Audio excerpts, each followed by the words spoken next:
నోరు అదుపు తప్పిందంటే నెరవేరదు. నోటిని నీవు అదుపులో పెట్టుకోగలిగితే నీ వాక్కు ఫలించేటట్టు నా దేవుడు చేస్తాడు. వారి పెదవుల నుండి వచ్చిన ప్రార్థన మానక నేను ఆలకింతును అన్నాడు. దేవునికి మహిమ కలుగును గాక. వాళ్ళు ఏది పలికితే జరిగిందండి. వాళ్ళు ఏది పలికితే జరిగింది. నేనే ప్రవక్తనై నేనే దైవజనుడైతే నిన్ను నీ 50 మందిని అగ్ని దిగొచ్చి కాల్చును కాకంటే 51 బూడిద కుప్పలైపోయారు అక్కడ. అపవాది కుమారుడా, సమస్త నీతికి విరోధి, దేవుని తిన్నని మార్గంలో చెడగొట్టడం మానవా, కొంతకాలము నీవు సూర్యుని చూడక అంధుడవైతు వాడుదువుగాక అని పలికితే ఆ క్షణంలోనే ఆ ఎలుమ అనేవాడి కళ్ళు పోయినాయి. అది పలికాడో లేదో అంతే దన్మని పోయినాయి ఒక దెబ్బకి. సెగ్గి పౌలుకు దడబుట్టింది. ఉండే జారిపోయి ఉంటుంది, వామ్మో నన్నేమన్నా పలుకుతాడేమో అని. చచ్చిపోయిన మనుషుడి దగ్గరికి వెళ్ళి అతన్ని ఎత్తి భయపడకండి అతని ప్రాణం అతనిలో ఉన్నదన్నాడు పౌలు. వాక్యం ఏం రాసింది? చనిపోయిన వాడై లేవనెత్తబడెను. ఎవరు?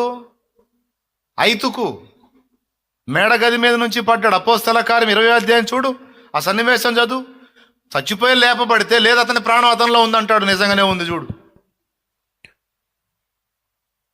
7వ వచనం, 20వ అధ్యాయం 7వ వచనం. ఆదివారం మేము రొట్టె విరుచుటకు కూడినప్పుడు పౌలు మరునాడు వెలనయ్యుండి వారితో ప్రసంగించుచు అర్ధరాత్రి వరకు విస్తరించి మాట్లాడుచుండెను. ప్రసంగాలు ఏంటో నిద్రపోయేవాళ్ళు ఇప్పుడే కదా, అప్పుడు కూడా ఉన్నారు. చదువు. మేము కూడి ఉన్న మేడగదిలో అనేక దీపములుండెను. అప్పుడు ఐతుకు అను ఒక యవనస్తుడు కిటికీలో కూర్చుండి గాఢ నిద్రపోయి పౌలు చాలాసేపు ప్రసంగించుచుండగా, మరి చాలాసేపు ప్రసంగితే నిద్ర రాదయ్యింది. నిద్రభారం వలన జోగి 3వ అంతస్తు నుండి క్రింద పడి చనిపోయిన వాడై. మీటింగ్ 3 అంతస్తులో జరుగుతుంది. మీటింగ్ 3వ అంతస్తులో నుంచి పడ్డాడు కిందకి. చనిపోయిన వాడై ఎత్తబడెను. అది చనిపోయాడా బతికున్నాడా? చనిపోయిన వాడై ఎత్తబడెను. చచ్చిపోయాడు, డెడ్ బాడీ లేపారు అయ్యో అని. చూడు పౌలు ఏమంటున్నాడో చూడు. అంతటా పౌలు క్రిందికి వెళ్ళి అతని మీద పడి కౌగిలించుకొని, మీరు తొందరపడకుడి, అతని ప్రాణమతిలో నున్నదని వారితో చెప్పెను. అదుగో అతనే చచ్చిపోయాడని ముందు చెప్పింది లేఖనం. తర్వాత ఏమంటుంది లేఖనం? అతని మీద పడి కౌగిలించుకొని తొందరపడకుడి, అతని ప్రాణమతంలో ఉన్నది అన్నాడు. ఇదిగో ప్రాణమతంలో ఉందనగానే నిజంగానే ప్రాణం వచ్చేసింది అతనికి.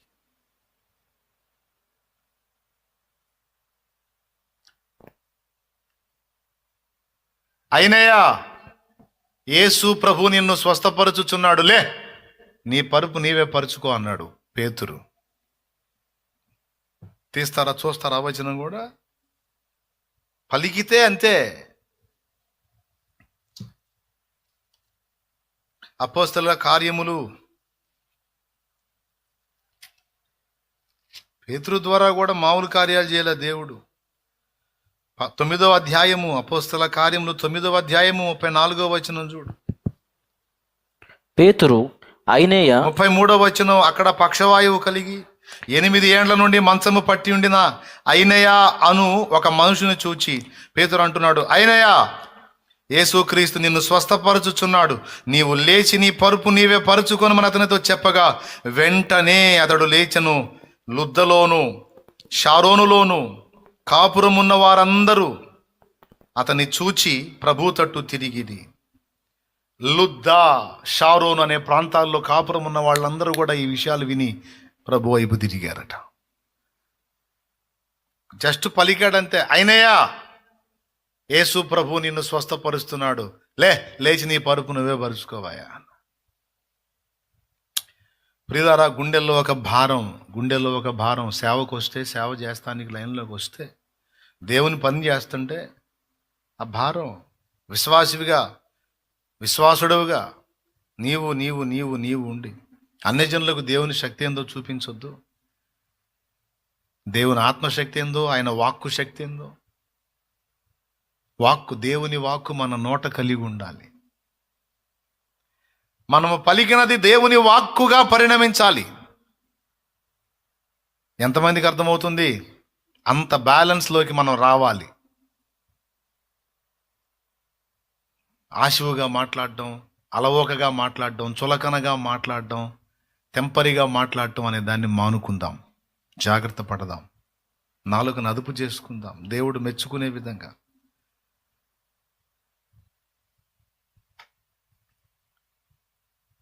ఏ ఏ విషయాలలో మనకు అపవిత్రత అంటుతుందో మనం జాగ్రత్త పడాలి. దానియేలు అలా తన్ను తాను భద్రం చేసుకుని, ఎవరో దారి చూపిస్తారో వాళ్ళని అనుసరిద్దాం అనుకోవాలా, తానే నిలబడ్డాడు. తరువాతి వారికి మాదిరి అయ్యాడు. ఈరోజు నీకు నాకు పాఠాన్ని నేర్పుతున్నాడు దానియేలు. ఆ విషయంలోనే కాదు, బబులోను సంస్థానంలో మరికొన్ని విషయాలలో అతడు నియమం కలిగి జీవించాలని నిర్ణయించుకొని నిలబడ్డాడు. తర్వాత వాళ్ళందరికీ కూడా మాదిరిగా నిలిచాడు. అపవిత్రత అంటకుండా జాగ్రత్త పడాలన్నది ఒక్కటే కాదు. రెండవ విషయం ఏంటంటే, దేవుని యందు భయభక్తులు నిలిపి దేవునికి ప్రార్థించుట అనేది కూడా నేను నిర్లక్ష్యం చేయకూడదు అని డిసైడ్ చేసుకున్నాడు. నేను అన్యుల మధ్యలో ఉన్నప్పటికీ, అన్య ప్రజల మధ్యలో ఉన్నప్పటికీ, జీవము గల నా దేవుని నేను అశ్రద్ధ చేయకూడదు, విడనాడకూడదు. నేనైతే ఆయనను ఆరాధించుట యందును ప్రార్థించుట యందును ఎడతెగక ఉండాలి. నేను అది కంటిన్యూ చేయాలి.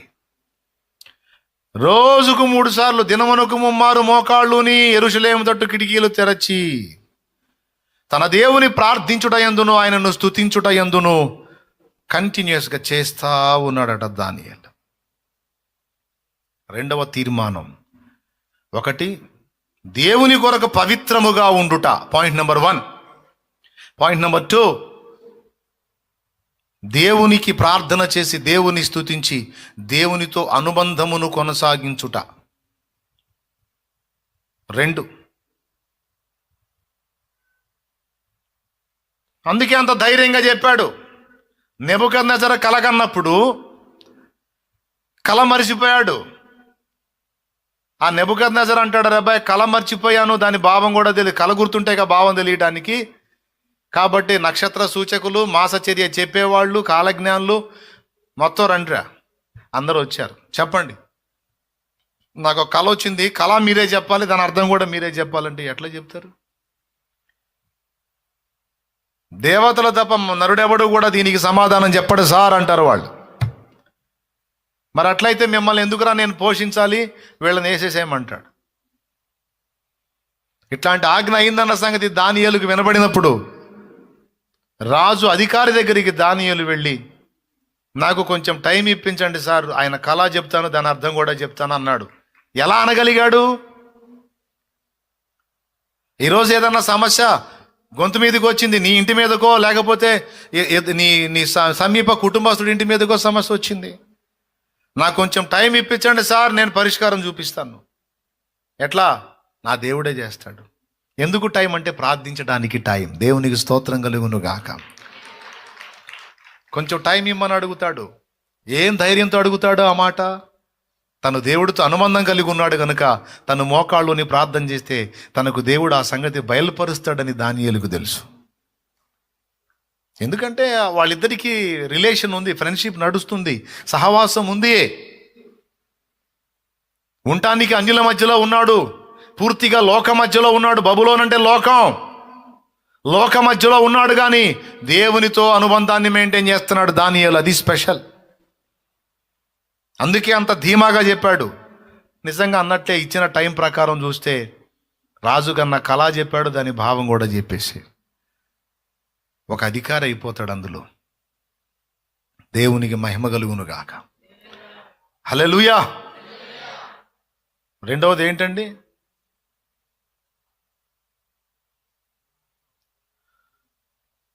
దేవునితో అనుబంధాన్ని అద్భుతంగా మెయింటైన్ చేశాడు. దీన్ని కోల్పోకూడదు. నేను ఎక్కడున్నా దేవునితో అనుబంధం.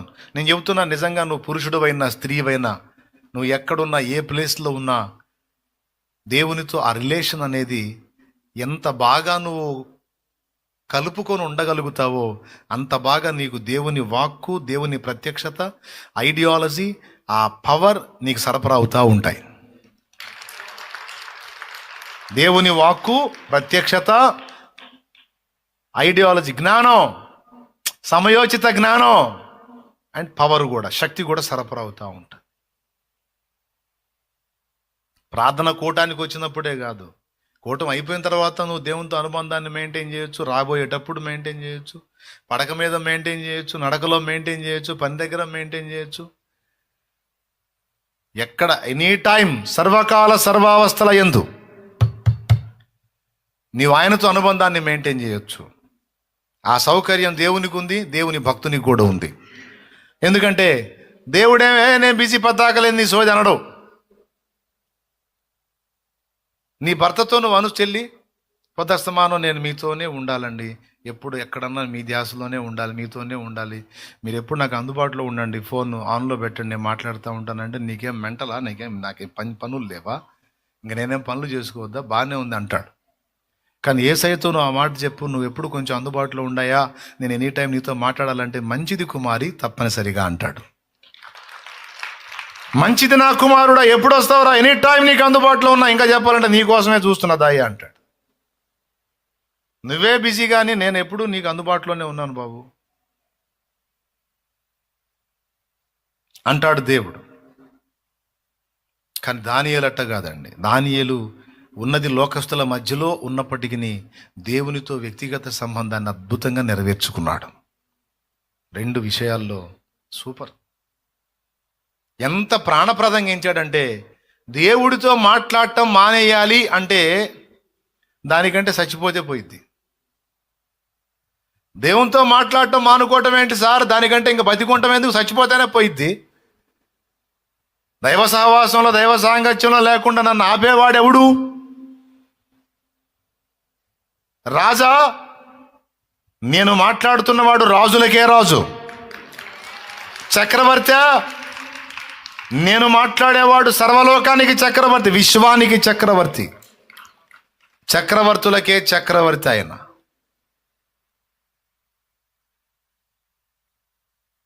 నేను మాట్లాడేవాడు బలవంతుడా, ఆకాశ మహాకాశాలు పట్టజాలని మహాబలుడు నా దేవుడు, మహాబలుడు నా దేవుడు.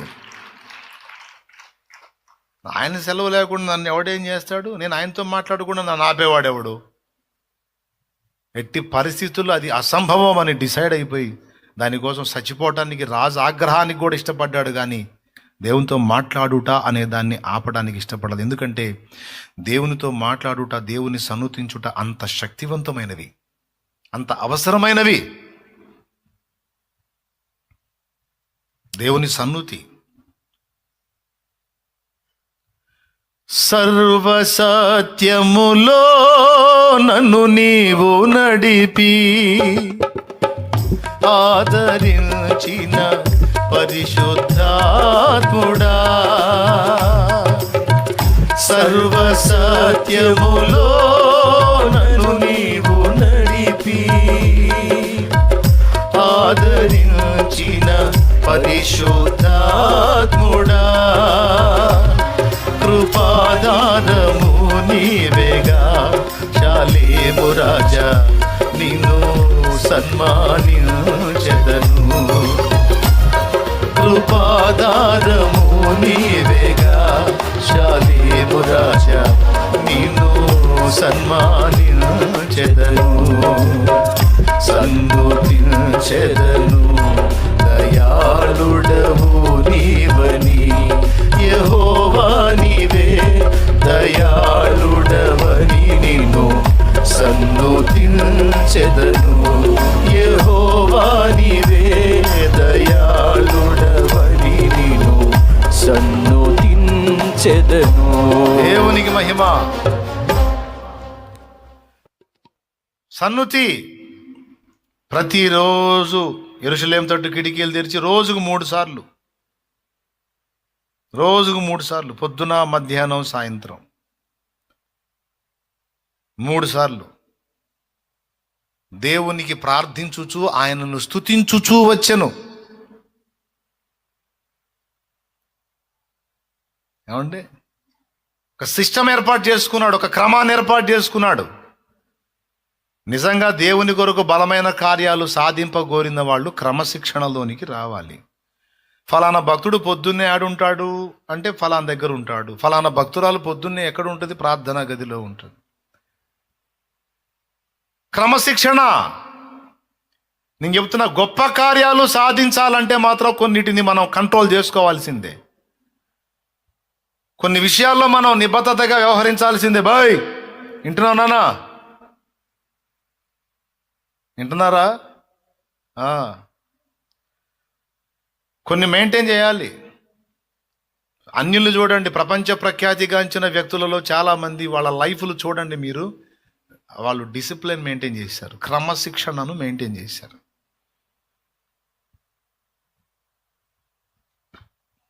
నాకు కూడా ఒక సాధన అది. నేను కూడా కొన్ని విషయాల్లో క్రమాన్ని ఏర్పరచుకున్నా. ఎవ్రీ మార్నింగ్, ప్రతిరోజు ఉదయం ఏకాంతానికి వెళ్ళాలి. పాలు మారడానికి ఇష్టపడింది. ఒక్కోసారి బడలీకి వచ్చి ఏం పోదాంలే అనిపిస్తుంటుంది ఒళ్ళు. అరే నువ్వు ఆ ప్లేసుకు పోరా బాబు, నువ్వు ప్రార్థన చేస్తావో చేయవో తర్వాత, ముందు ఆ ప్లేసుకు పో, ముందు అడిగిపోయి ఆ చెట్లు చూడిపో. ఏదో ఒక వంక, ఆ వంకతో ఈ శరీరాన్ని అడిగి తీసుకెళ్ళి వేసామనుకో, ఇక సచ్చి ఇంకా సాగుకే మోకాళ్ళు లేక ఏం చేసిద్ది ఈ శరీరం. ఆడిపోయి ఆ మంచికెళ్ళు చూస్తే మోకాళ్ళు వేయాలన్న ఫీల్ రానే వచ్చే, ఇంకా పోతాం. ముందు ఈ బాడీని తీసుకెళ్ళి అక్కడ వేయాలి. కానీ ఈరోజు క్రమశిక్షణ లేదు భక్తులకి. ఒక క్రమం లేదు, ఒక పద్ధతి లేదు, ఒక పాడు లేదు, ఏమీ లేదు, ఏం లేదు. ఏదో అట్లా నడుస్తుంది, లైఫ్ నడుస్తుంది. క్రమముగా ప్రార్థించాడు, క్రమమును నేర్చుకున్నాడు, మిగిలిన వాళ్ళకి నేర్పాడు. శద్రకు మేషకు అబేద్నెగోలు ఇలా క్రమముగా ప్రార్థించిన రాయిలా దానియేలు విషయంలో రాశాడు. ఇట్టి శాసనము చేయబడినదన్న సంగతి దానియేలు వినియు దినమునకు 3 మోకాళ్ళు యెరూషలేము తట్టు కిటికీలు తెరచి తన దేవునికి ప్రార్థన చేయుటయును ఆయనను స్తుతించుటయును చేయుచు వచ్చాడట.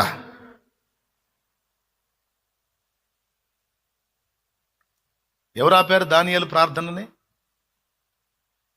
ఎవరు ఆపారండి? ఒక వింతైన విషయం చెప్తా, సింహాలు కూడా ఆపలేకపోయినాయి ఆయన ప్రార్థనని. సైతానుగాడు ఏం లేదు, ప్లేస్ మార్చాడు, గదిలో ఉండి ప్రార్థన చేస్తుంది. ఇప్పుడు సింహాల మధ్యలో పెడతా ఏం చేస్తావు చూస్తాను.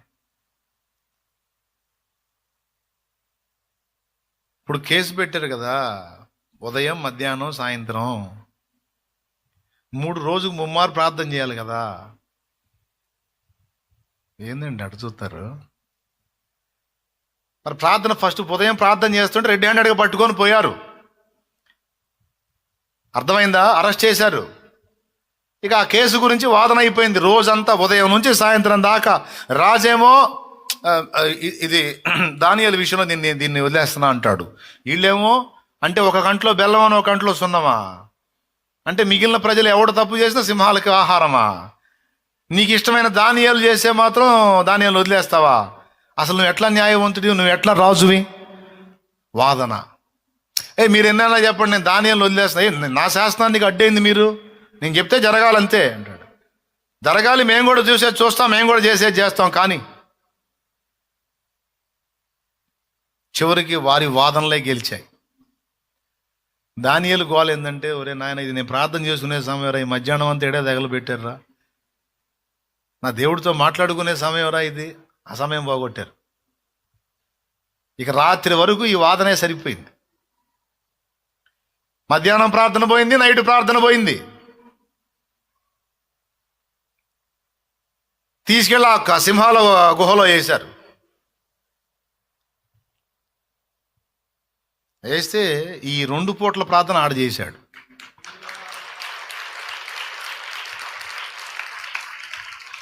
దేవునికి స్తోత్రం కలుగునుగాక.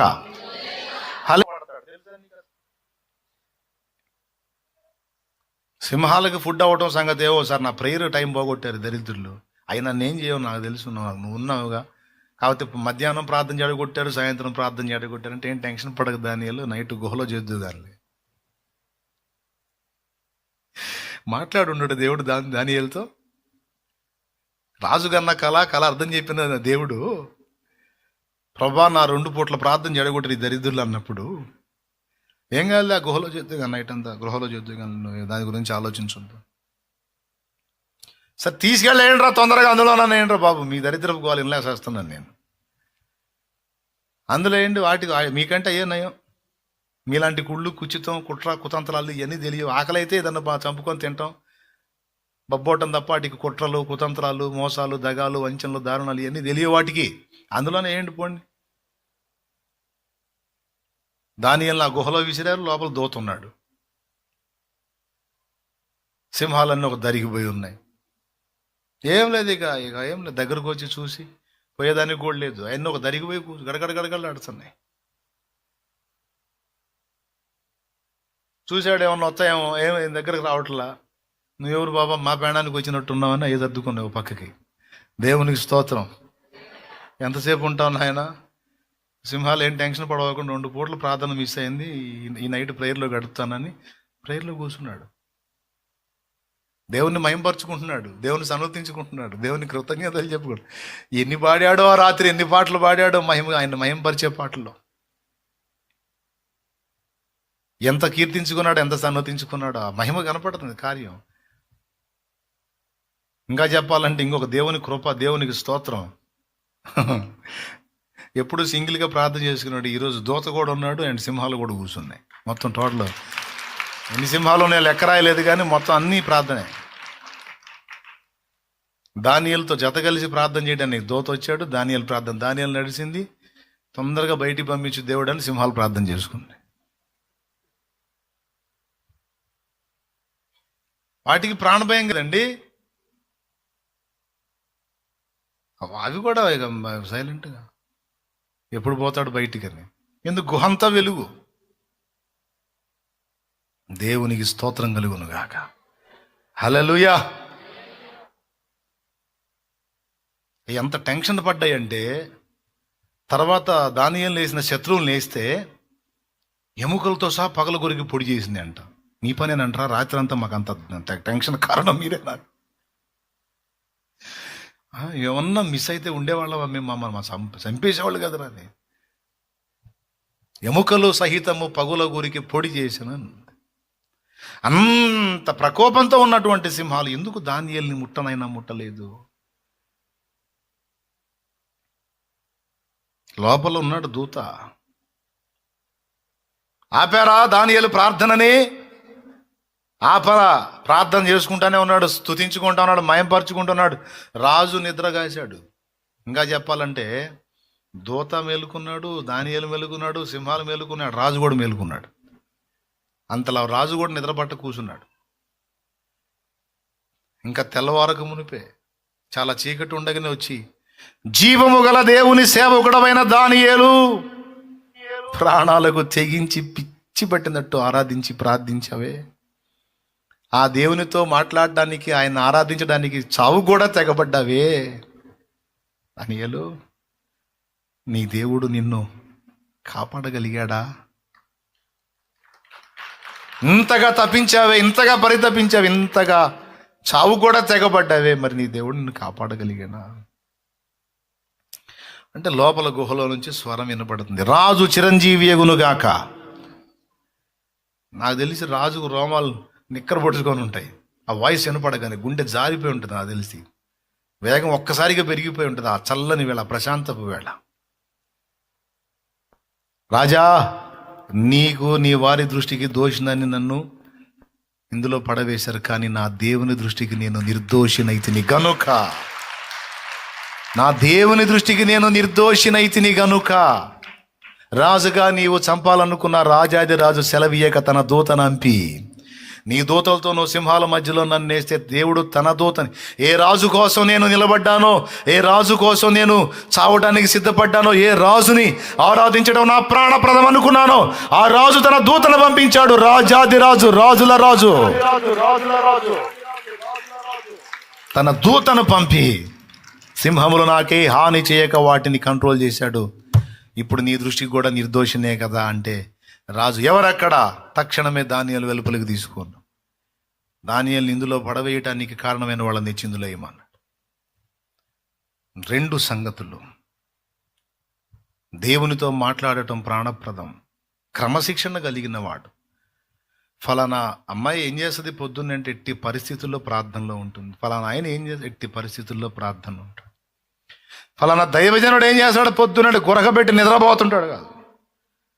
ఫలానా గదిలో, ఫలానా దగ్గర, ఫలానా ప్రాంతంలో ప్రార్థనలో గడుపుతూ ఉంటాడు, దేవునితో మాట్లాడుకుంటూ ఉంటాడు. ఆయన దేవునితో సహవాసం చేస్తాడు. ఈ ఖాళీ సమయంలో ఆయన ఏం చేస్తాడు, ఆయన ఖాళీ దొరికిందంటే పోతాడు, దేవుని దగ్గరికే పోతాడు, దేవునితోనే గడుపుతాడు, ఆ పరిశుద్ధునితో గడుపుతాడు, ఆయనతో మాట్లాడుకోవటానికి ఇష్టపడతాడు. సాక్ష్యం అంతము లేనిది యేసయ్య రాజ్యము, అదే నూతన యెరూషలేము. అరణ్య దానికి మార్గము, అపోస్తుల బోధ దానికి గుమ్మములు. అంతము లేనిది యేసయ్య రాజ్యము, అదే నూతన యెరూషలేము. అరణ్య జీవితమే దానికి మార్గము, అపోస్తుల బోధ దానికి గుమ్మములు. ఆ పరదేశము చేరుట కొరకు అనుభవిస్తాను ఎన్ని శ్రమలైనా. ఆ పరదేశము చేరుట కొరకు అనుభవిస్తాను ఎన్ని శ్రమలైనా. నా యేసుతో కలసి అడుగు పెడతాను ఆ పరదేశములో. నా యేసుతో కలసి అడుగు పెడతాను ఆ పరదేశములో. సాగిపోతున్న నా యేసుతోనే పరదేశీ నా పేరే, పరదేశీ నా ఊరే యెరూషలేం. పరదేశీ నా పేరే, పరదేశీ నా ఊరే యెరూషలేం. దేవునికి మహిమ. చెప్పండి, దానియేలుకి ఎవరు మాదిరి? దానియేలు శద్రకు మేషకు అబేద్నెగోలు మాదిరే? వాళ్ళు ఏమన్నా చేసినట్టుందా అలాగా? వాళ్ళకే దానియేలు మాదిరి. రాజు గన్న కల విషయంలో కూడా శద్రకు మేషకు అబేద్నెగోలకు ప్రార్థించమని చెప్పింది దానియేలే. ఇక్కడ నంబర్ 1లో వచ్చింది దానియేలు, అందుకే దానియేలు గ్రంథం. అది వ్రాయబడ్డ దర్శనాలు కూడా దానియేలువే. దానియేలు బహుప్రియుడు. ఎందుకు అంత ఇష్టమైపోయావయ్యా దానియేలు నువ్వు దేవుని కంటే? ఏమోనయ్యా, నాకైతే ఒకటి తెలుసు, నాకు ఆయనంటే ఇష్టం, ఆయనంటే ఇష్టం. ఆయనే నా ప్రపంచం, ఆయనే నా లోకం. నాయన, మనం ఇంకా కొంచెము కూడా సరిగా సాధించలేదు. పునాది దశలోనే, ఆదిలోనే హంసపాద అన్నట్టు పునాదిలోనే మనం భక్తి జీవితంలో కూలిపోతే ఎట్లాగా? ఇంతవరకు ఏమీ సాధించలేదు, సరైనటువంటి ఫలం ఫలించలేదు. పునాదే సరిగా లేకపోతే ఇక కట్టడం ఎక్కడా? ప్రతి దైవజనుడు, దైవజనురాలు, విశ్వాసి, సేవకుడు అందరి హృదయంలో ఈ ఆలోచన ఉండాలి. పునాది దశలోనే నువ్వు సరిగ్గా నిర్మాణం చేయబడకపోతే ఇక నీ భావి జీవితపు కట్టడం సంగతి నీ కూలిపోయిద్ది కదా. అనేక మందిని నీకు అప్పచెప్పాలి దేవుడు అని ఆశపడుతున్నావు. ఆత్మల్నిమ్ము అంటున్నావు. నువ్వు సరిగా నిలిస్తే, నువ్వు దానియేలులా గెలిస్తే నమ్మకంగా నీకు 4 అప్పచెప్తాడు, పని చేపిస్తాడు, వాడుకుంటాడు, ఆయన కొరకు ఫలింపజేస్తాడు నిన్ను, నన్ను, మనల్ని. ఇక్కడ ఎవరో నీకొచ్చి దారి చూపించరు, ఎవరో నీకొచ్చి నేర్పించరు, ఎవరో నీ దగ్గరకు వచ్చి నిన్ను ప్రేరేపించరు, ఎవరో నీ దగ్గరకు వచ్చి నిన్ను రెచ్చగొట్టరు. ఇంకా చెప్పాలంటే నిన్ను చల్లార్చే వాళ్ళు ఉంటారు, వెనక్కి లాగే వాళ్ళు ఉంటారు, బలహీనపరిచే వాళ్ళు ఉంటారు. నువ్వు దేవునితో కలవకుండా నిన్ను చెడగొట్టే వాళ్ళు ఉంటారు. వాటన్నిటిని ఛేదించుకొని క్రమము ఏర్పరచుకొని నువ్వు దేవుని కలుసుకోవాలి, నేను దేవుని కలుసుకోవాలి, మనం దేవునితో అనుసంధానము చేయబడాలి. ఈ అనుభవం దావీదుకుంది, ఈ అనుభవం దానియేలుకుంది, ఈ అనుభవం హనోకుకుంది, ఈ అనుభవం నోవహుకుంది.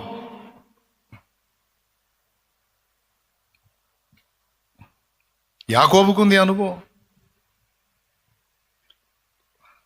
పౌలుకుంది. మనందరికీ ఉండాలి, మనందరికీ ఉండాలి. మనం సాధించాలి. దేవుని కొరకు ఏం సాధించాం, ఏం చేశాం? ఏదో ఇంత చేసి ఇంత అయింది అనుకుంటున్నాం.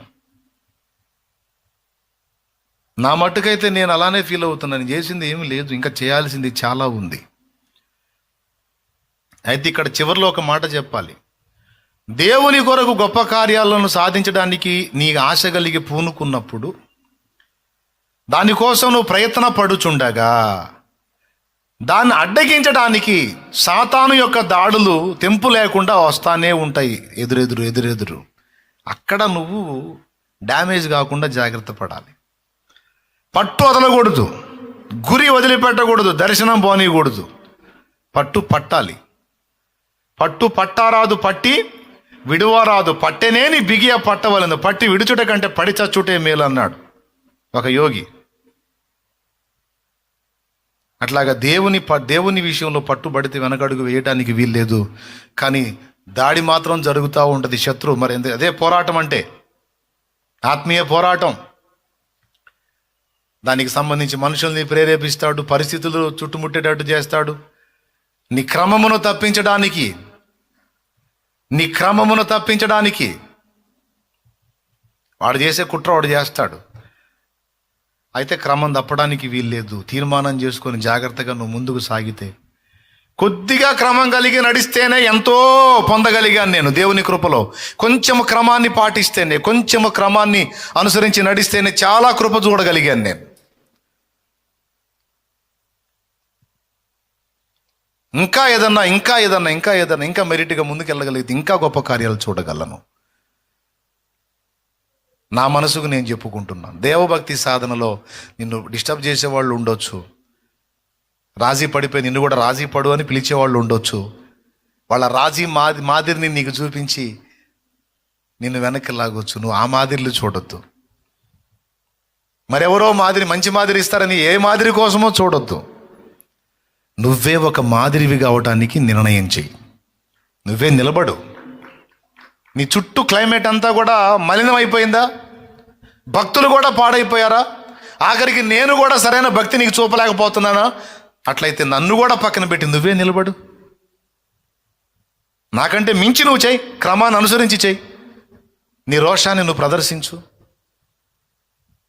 3 రోజులు తీర్మానం నిలబడతారు, 4 రోజులు చల్లారుతారు. చూస్తే చాలామందిని అబ్జర్వ్ చేస్తాను, సేవకుల్ని, విశ్వాసులు అందరిని చూస్తూ ఉంటాను నేను. ఎవడు గట్టిగా పట్టాడు, ఎవడు పట్టు వదిలేడని. చాలామంది తహతహలు 3 రోజులే, వాళ్ళ ఫలం కూడా 3 రోజులే ఉంటుంది. సాధించలేరు, గొప్ప కార్యాలు సాధించలేరు. అట్లా కాదు. అతడు ఒక భక్తిపరుడు, అతడు ఒక దానియేలు, ఆమె ఒక దానియేలమ్మ. అయిపోవాలంతే. దానియేలుకి ఎవరి ప్రోత్సాహం లేదు, ఇంకా ఉన్నవాళ్ళకి ఆయన ప్రోత్సాహం. దానియేలుకి ఎవరి మాదిరి లేదు, ఉన్నవాళ్ళకి ఆయనే మాదిరి. నువ్వు అలా ఎందుకు కాకూడదు తల్లి?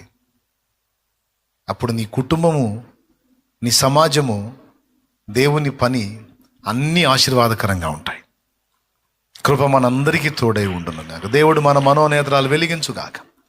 మిగిలిన తర్వాత చెప్పుకుందాం. ఈ 2 పోతాయి మళ్ళీ. రండి, మోకాళ్ళ మీదకి రండి. అరణ్య జీవితమే దానికి మార్గము. పాపం దానియేలుకి అడవులు లేవు, అందుకని మేడగది మీద ఎక్కాడు. ఆయన అధికారి కదా, మేడగది ఎక్కాడు.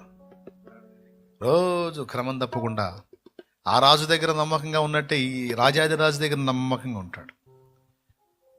స్పష్టంగా రాశాడు, దినమునకు 3 మోకాడు, ఇట్టి శాసనము చేయబడిందనే సంగతి వినియు, ప్రాణ ప్రమాదం అని తెలిసియు తన క్రమాన్ని తప్పడానికి ఇష్టపడదా దానియేలు, క్రమశిక్షణ కోల్పోవటానికి ఇష్టపడదా దానియేలు. బిడ్డలారా, అందరం ఆలోచిద్దాం, ఒక నిర్ణయం చేద్దాం. దేవుడు మనతో మాట్లాడుతున్నాడు.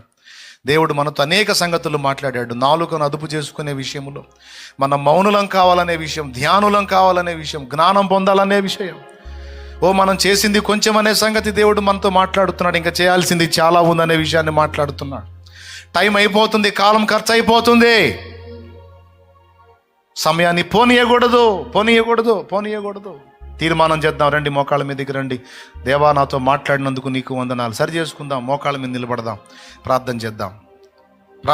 ఎలుగెత్తి ప్రార్థన చేద్దాం. తండ్రి, నీకు స్తోత్రం. ఏం మాట్లాడాడో చెయ్యి. నువ్వు దేవుడు నీతో ఏం మాట్లాడాడో ప్రార్థన చేయి. ఏం మాట్లాడాడో చెయ్యి. నీకు స్తోత్రమయ్యా, స్తోత్రమయ్యా. లైవ్లో ఉన్నవాళ్ళు, ఎక్కడెక్కడో ఉండి అందుబాటులోకి వచ్చి వీక్షిస్తున్న బిడ్డలారా, మీ ఆసక్తిని బట్టి నా దేవునికే స్తోత్రం. ఎన్ని పరిస్థితులు చుట్టుముట్టినా, ప్రతికూలతలు ఎదురైనా పట్టు వీడవద్దు, పట్టు వదలొద్దు. ఎవరో నీకు వచ్చి మాదిరి ఇవ్వరు, ఎవరో నిన్ను వచ్చి ప్రోత్సహించరు. నిన్ను వెనక్కి లాగే పరిస్థితులే ఉంటాయి. వాటిని ఛేదించుకొని నువ్వు ముందుకు దూసుకెళ్ళాలి యేసునామములో. హల్లెలూయా. నువ్వు ముందుకు దూసుకెళ్ళాలి యేసునామములో. రోషము కలిగి నీకు నువ్వే సాధకం చేసుకోవాలి. దేవభక్తి విషయంలో నీకు నువ్వే బిడ్డ. చల్లారుస్తారు బిడ్డ, చల్లారిపోతావు బిడ్డ. అట్లయితే సాధించలేవు బిడ్డ. రాజీ పడితే సాధించలేవు బిడ్డ. నువ్వే రేగాలి, నువ్వే మాదిరి ఇవ్వాలి. దేవా, ఈరోజు నువ్వు మాట్లాడిన ప్రతి మాటకాయ నీకు వందనాలు. ఇప్పటికే చల్లారిపోయిన స్థితిలో ఉన్న మా ఆత్మీయ జీవితాలను దయచేసి వెలిగించండి ప్రభా, మండించండి ప్రభా. అణగారిపోయాం, కనీసం ప్రార్థన నడిపింపులు కూడా లేవు. ఎలుగెత్తి మొర్ర పెట్టడం లేదు అయ్యా. ప్రార్థన ఏం చేయాలో కూడా నడిపింపులు లేవు. చల్లారిపోయిన జీవితాలు, ఒక మంచి తీర్మానం చేయలేని జీవితాలు, ఒక మంచి తీర్మానం నిలబడలేని జీవితాలు. క్షమించు ప్రభా. పనికి మాలిన మాటలతో మేము కోల్పోయిన అభిషేకం, పనికి మాలిన వ్యవహారాలతో మేము కోల్పోయిన అభిషేకం, పనికి మాలిన క్రియలతో మేము కోల్పోయిన అభిషేకం మరలా మాకు దయచేయి. మమ్మల్ని అభిషేకించు యేసునామములో. మమ్మల్ని బలపరచు. నీ శక్తితో నింపు, నీ వాక్తో నింపు, వాక్ శక్తితో నింపు. నీకు స్తుతి స్తోత్రము. మమ్మల్ని దర్శించినందుకు నీకు వందనాలు. మళ్ళొక్కసారి మాతో ముచ్చటించినందుకు స్తోత్రాలు. శ్రేష్టమైన అంశములను మా దృష్టికి తెచ్చినందుకు నీకు స్తోత్రములు. దానియేలు బహు ప్రియుడైనట్లుగా మేము కూడా నీ ఎదుట ప్రియముగా నడుచుకోవడానికి కృపనిమ్మని. నీవు మాట్లాడిన ప్రతి మాట మా బిడ్డల అంతరంగాల్లో స్థిరపరచమని కృతజ్ఞతలు, వందనాలు చెల్లిస్తూ యేసునామములో ప్రార్థిస్తున్నాం తండ్రి, ఆమేన్. మన తండ్రి అయిన దేవుని ప్రేమ, ఆయన ప్రియ కుమారుడు, మనందరి ప్రాణ ప్రియుడైన యేసయ్య శాశ్వత నిత్య కృప, పరిశుద్ధాత్మతోటి మనోహర దివ్య సహవాసం, సమాధానం, సమృద్ధి సమకూడిన మనకు సకల పరిశుద్ధులకు సార్వత్రిక సంఘమంతటికి సదాతోడే మనందరూ నిత్యత్వంలో చేరు పర్యంతం మనల్ని నడిపించునుగాక. ప్రవేశు రక్తమునకు జయం, ప్రవేశు నామమునకు సంపూర్ణ విజయం కలుగునుగాక. ఆమేన్. హల్లెలూయా.